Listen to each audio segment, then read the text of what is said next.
Olá, está começando mais um FEComércio Orienta. Bom, o turismo chega ao segundo semestre com a demanda aquecida, calendário favorável e grandes eventos impulsionando o setor. A questão agora é entender como transformar esse cenário em oportunidade. Para falar sobre isso, eu recebo o Guilherme Ditzi, que é presidente do Conselho de Turismo da FEComércio São Paulo. Seja muito bem-vindo. Este episódio é um oferecimento do Senac São Paulo. Para saber fazer, é preciso experimentar. Então faça, desfaça, refaça, mas principalmente se satisfaça. Quer fazer? Senac. Acesse sp.senac.br. Bom, Guilherme, seja muito bem-vindo mais uma vez. Queria começar olhando para um cenário mais amplo em relação ao turismo, né? A FEComércio mesmo mostra com índices, dados, que o setor vem num ciclo de recuperação bastante significativo, movimento muito consistente, recordes, crescentes de visitantes e movimentação. E quando a gente projeta o segundo semestre, o que a gente pode já falar que está dado como tendência? Qual fator deve puxar o setor? Prazer estar aqui e falar sobre um setor que está crescendo muito e é muito resiliente diante de todos os cenários que nós temos na economia brasileira, no cenário político, econômico e etc. E você coloca muito bem, né? Nós vivemos um momento de recordes, e aí não somente dados da FEComércio, que mostram recorde de faturamento no turismo, olhando dado da ANAC, da aviação civil, também recorde de passageiros, tarifa média de hospedagem também no seu topo máximo, e isso mostra uma forte demanda nos segmentos do turismo no Brasil. E quando a gente olha para esse segundo semestre que já está chegando, está na porta aqui, a tendência deve continuar dessa forma. Porque é difícil você mexer um transatlântico, né, que está indo numa direção, fazer um giro 180 ou algum outro grau de uma forma muito brusca. O que a gente está vendo que consolida esse crescimento do turismo? As pessoas com renda, com emprego e crédito. Sem crédito não há consumo no turismo. Porque as pessoas pensam sempre naquele turismo mais de luxo, de praia, num resort, mas vamos entender a massa, né? Até mesmo nos hotéis do SESC, do SENAC, em algumas regiões do país, são pessoas de renda mais baixa, de uma classe D, classe C, que dependem de pagar uma passagem aérea, um transporte rodoviário, uma locação de veículo, tudo isso no parcelado. Então, se o crédito não estiver disponível, ela não vai consumir no turismo. Dessa forma, crédito disponível, emprego dando essa segurança e garantia de que a família conseguirá quitar esse compromisso ao longo do tempo, isso permite com que a renda cresça e tenha um consumo no setor de turismo. E outro ponto importante, só para concluir, a gente está vendo a economia crescendo. O país está crescendo em torno de 2%, então isso traz as empresas, o corporativo, para esse dinamismo. Ou seja, as empresas do segmento do agro, do serviço, da indústria, do comércio, investindo em viagem, em prospecção, em eventos, feiras, negócio. Então, é uma combinação muito ótima que a gente está tendo, que deve continuar nesse segundo semestre. Turismo de lazer e turismo corporativo em ascensão. E quando a gente fala em tendências, muito é debatido, hoje se fala muito na mudança do comportamento do consumidor, que busca mais experiências, destinos menos óbvios, viagens em família, Queria que você falasse um pouco sobre isso e se o empresário do setor já sente isso, se essa mudança já é perceptível e se ele consegue também aproveitar de forma plena essa tendência. É importante fazer uma análise até um pouco ampla nisso, porque quem consegue, Camila, fazer uma viagem de experiência, vai para Fernando de Noronha, para os Lençóis Maranhenses de uma forma diferente? É um nicho. É uma parte da população que tem renda exatamente para escolher aonde quer ter essa experiência. O que a gente tem visto, sobretudo pós-pandemia, é que muita gente começou a descobrir o Brasil. Aquela família que ia para os Estados Unidos, ia para a Europa, até mesmo aqui para a América do Sul, começou a descobrir outros destinos aqui no Brasil e aí consegue gastar um pouquinho a mais na experiência. E aí não somente nesses destinos que eu falei, de Fernando de Noronha, São Luís, mas aqui no interior de São Paulo. Tanto é que várias empresas, vários empreendimentos fizeram grandes investimentos exatamente para atrair, para absorver esse público aqui da capital. Nós estamos falando de um estado de 40 milhões de pessoas. Só a região metropolitana de São Paulo aqui são 20 milhões. As pessoas vão viajar. Então, conseguir capturar essas famílias aqui no interior, cerca de 1 hora, 2 horas daqui da capital, com eventos de natureza, mesmo seja resort para a família, ou até mesmo aquela pequena pousada que tem uma conexão com a natureza, aquele silêncio, às vezes sem sinal telefônico que as pessoas estão procurando. Mas quando a gente trata da massa, novamente, da população, eles olham muito a capacidade financeira. A gente gostaria, Camila, que todos pudessem escolher o seu destino, aproveitar o Brasil, conhecer todo o país, mas a gente sabe da dificuldade que é.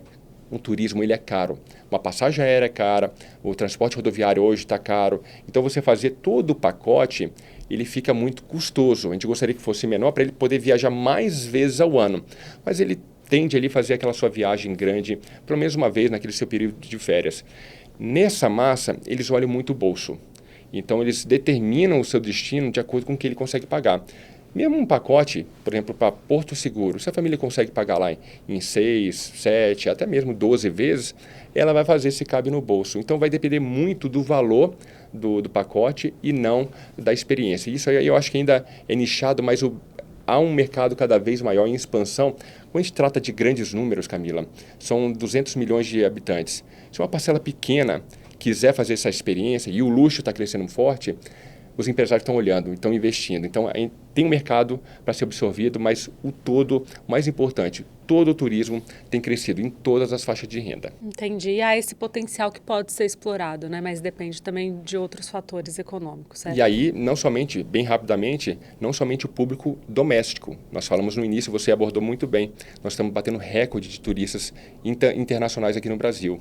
Então, é exatamente esse público que a gente tem que atrair também com investimentos em hotelaria, transporte aéreo, aí falando também de aeroportos, locação de veículos, ou seja, a infraestrutura disponível para disponibilizar para o turista doméstico, mas também para esse turista internacional que está cada vez mais vindo para o Brasil. Por isso que é importante esse trabalho da FEComércio também para impulsionar o setor. Daqui a pouco a gente fala um pouco mais sobre isso, mas antes eu queria trazer para um vetor mais concreto, que são os grandes eventos do segundo semestre, né? A gente tem um segundo semestre aí recheado, relevante, né? Com eventos culturais, esportivos, corporativos e também com fatores globais, como a Copa do Mundo, que acabam influenciando indiretamente, até diretamente o turismo. Queria que você falasse qual que é o peso desses eventos para o segundo semestre. Eles mudam uma dinâmica, né? A gente pensa em Copa do Mundo, você traz um esfriamento do turismo corporativo. Porque as pessoas querem ficar em casa, assistir o jogo. A gente está vendo agora, nesse início de Copa do Mundo, nesse mês de junho e julho, os jogos do Brasil vão ser às 7 da noite. Né? Seria pior, talvez, Camila, se o jogo fosse, 2 da tarde, 10 da manhã, você comprometeria, talvez, a dinâmica do dia. Mas muitas empresas deixam de fazer o evento, deixam de fazer uma feira por conta que as pessoas vão sair do seu trabalho e vão direto para casa. Não querem entender muito da dinâmica do corporativo. Isso impacta. Mas para outras empresas também pode ser uma oportunidade.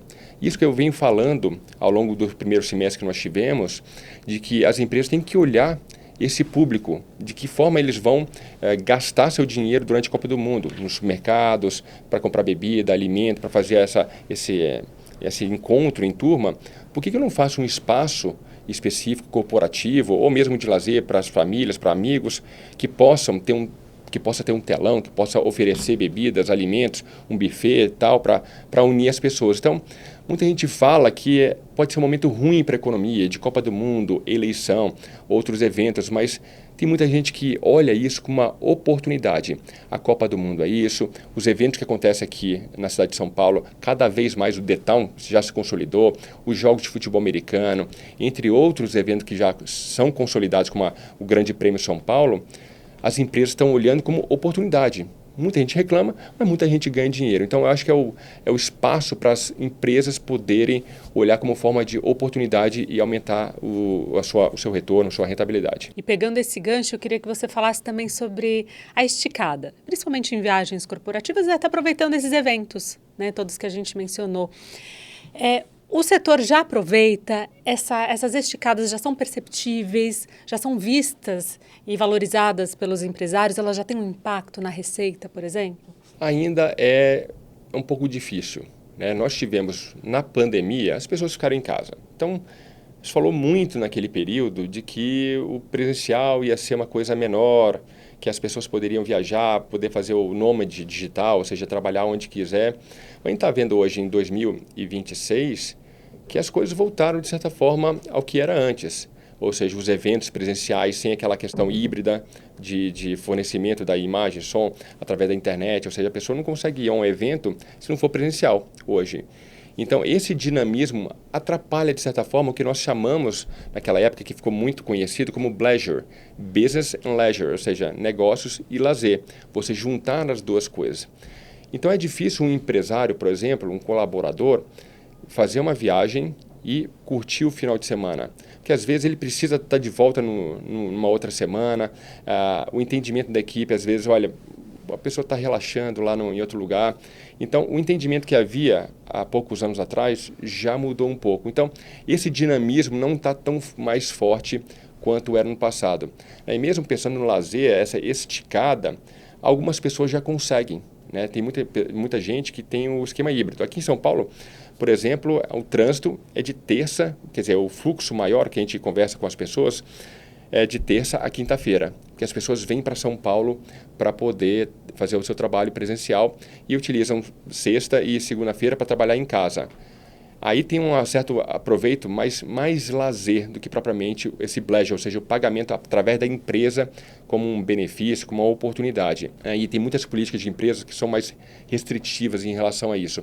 Quando a gente olha para o lazer, você cria uma oportunidade maior, ou seja, aquela pessoa que vai trabalhar em casa na segunda-feira ou na sexta-feira, ela pega a família na quinta-feira, viaja, trabalha do seu hotel enquanto a família está curtindo em algum lugar, numa pousada, num resort, qualquer que seja, e aproveita o final de semana. Então, isso diminuiu a sazonalidade e ajuda bastante o turismo, mas não é uma questão de um número muito significativo que consiga mudar toda a dinâmica do turismo. Ainda falando então sobre essa diminuição da sazonalidade, existe um ponto importante neste ano, no segundo semestre, que são os feriados, né, prolongados, próximos de finais de semana. Isso também impacta essa questão, diminui a sazonalidade, aumenta a distribuição da demanda ao longo do ano. Como que o setor tem visto também a questão dos feriados? É o que a gente vê, né, que o calendário está posto, né? E durante a pandemia, sempre voltando um pouquinho, porque a gente tem que ter uma referência histórica, havia um conflito muito grande no setor de comércio e turismo, porque quanto mais feriado, o turismo gostaria, né, que tivesse. Por outro lado, o varejo reclamava a questão de mais feriado, menor produtividade. Mas quando você tem uma economia mais pujante, com crescimento econômico, com as famílias com renda, emprego e crédito, você consegue contribuir para todos os setores, seja para o comércio, para o setor de serviços e da mesma forma para o turismo. E quando a gente tem os feriados já colocados, as famílias estão fazendo cada vez mais compras antecipadas, porque você consegue um valor ali de passagem aérea, de hotel, com um custo mais baixo. E aí você consegue minimamente trazer uma dinâmica diferente da sazonalidade. Mas lembrando, as famílias hoje, elas têm uma dificuldade grande, porque você tem os filhos, você não consegue viajar a qualquer momento. Então, por mais que tenha diminuído residualmente a sazonalidade, você pega meses, por exemplo, como março, abril, é uma baixa sazonalidade, ou seja, baixa demanda do segmento de lazer. Pega também agosto, setembro, outubro, também é mais baixo.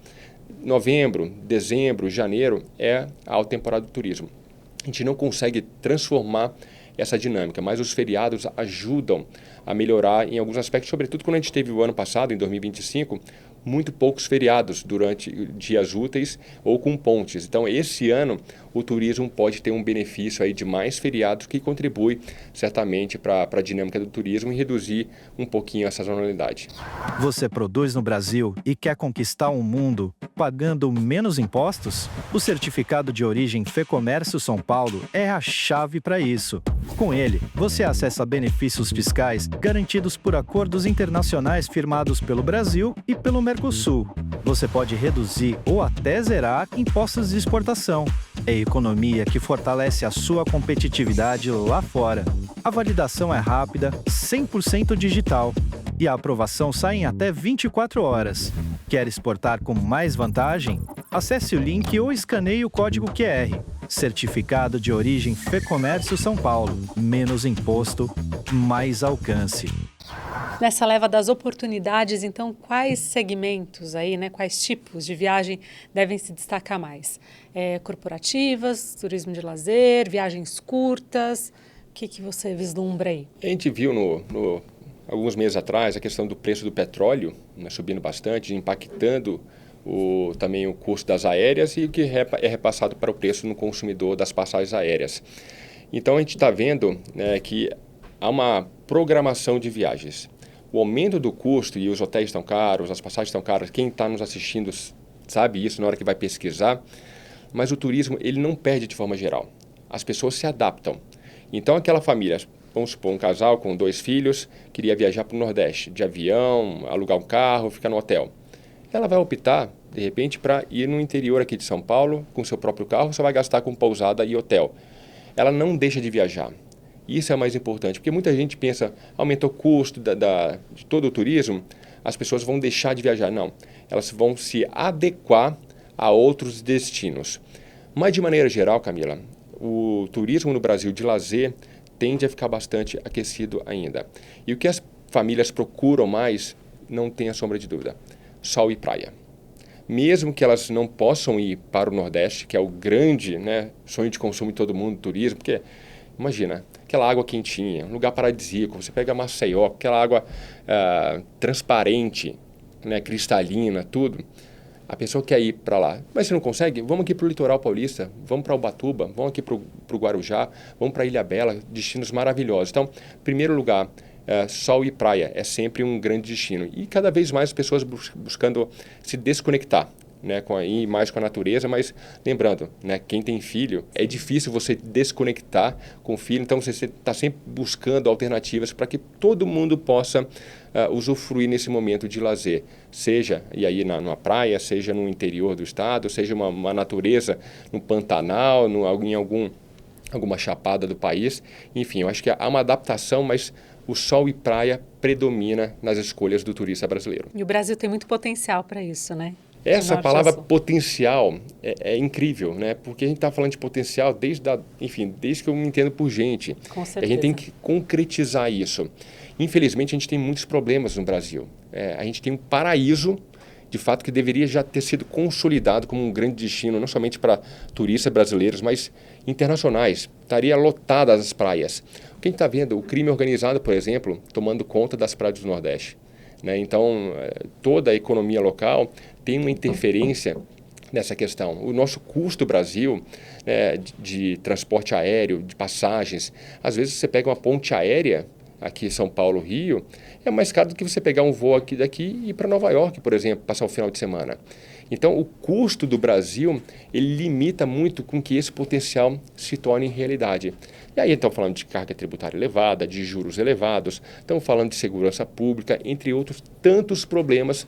E voltando no início aqui, a resiliência do turismo.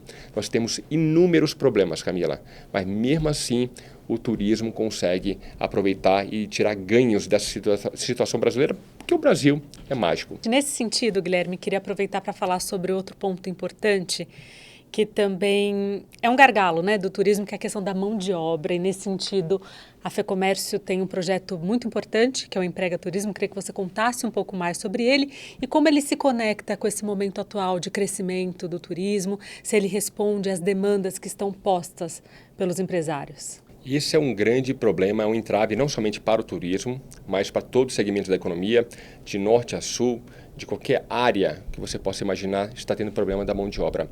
E foi muito curioso esse projeto do Emprega Turismo, questão de 2, 3 anos, quando eu fui, por exemplo, aos Lençóis Maranhenses e ficando na pousada, porque quando a gente trabalha um pouco com turismo, a gente pergunta, a gente visualiza, mesmo com lazer, a gente está toda hora olhando, observando tudo que envolve ali o turismo.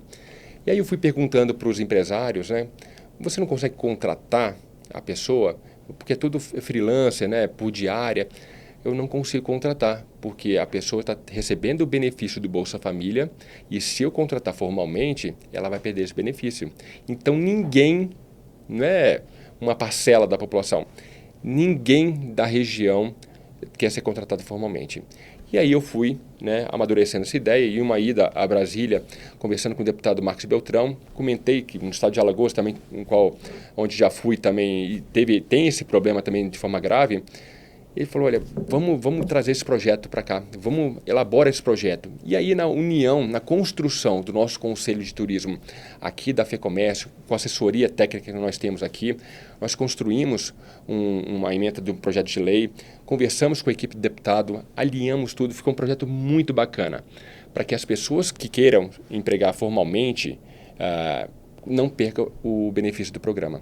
Então, isso é uma saída, talvez seja um teste que a gente possa fazer para depois ampliar para outros segmentos. Então, foi uma construção interna do Conselho, passando pelo deputado, passou por várias comissões já na Câmara, está andando, a gente está em negociação, a equipe de relações institucionais aqui da FEComércio vem trabalhando intensamente para que esse projeto consiga ter o seu futuro ali positivo e aprovado.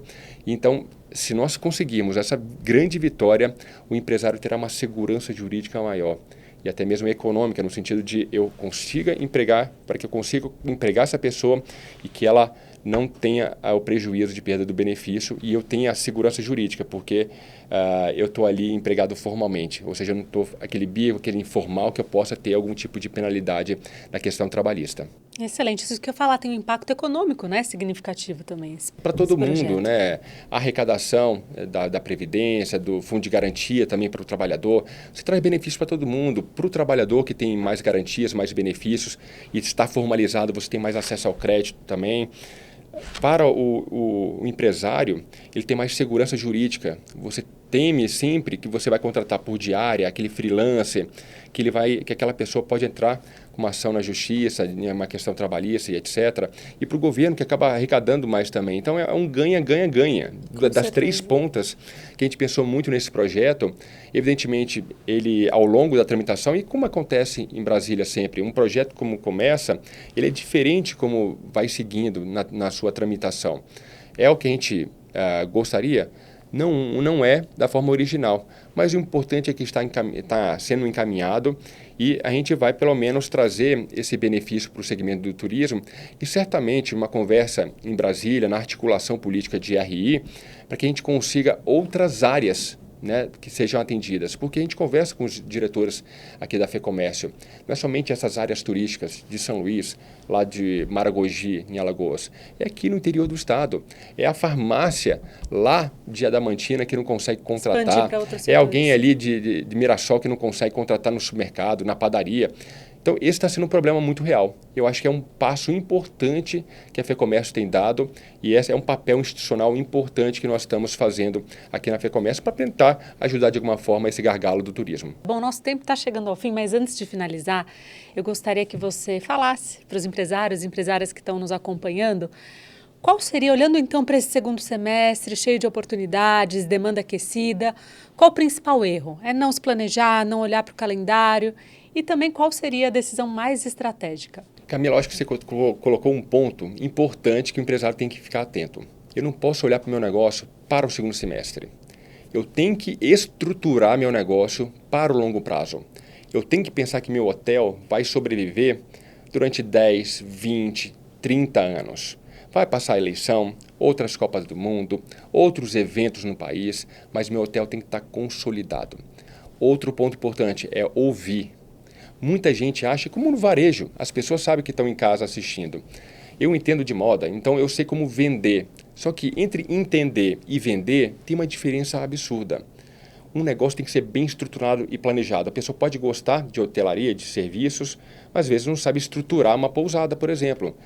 Pode contar com o apoio do Sebrae, por exemplo, que tem uma estrutura de formação importante.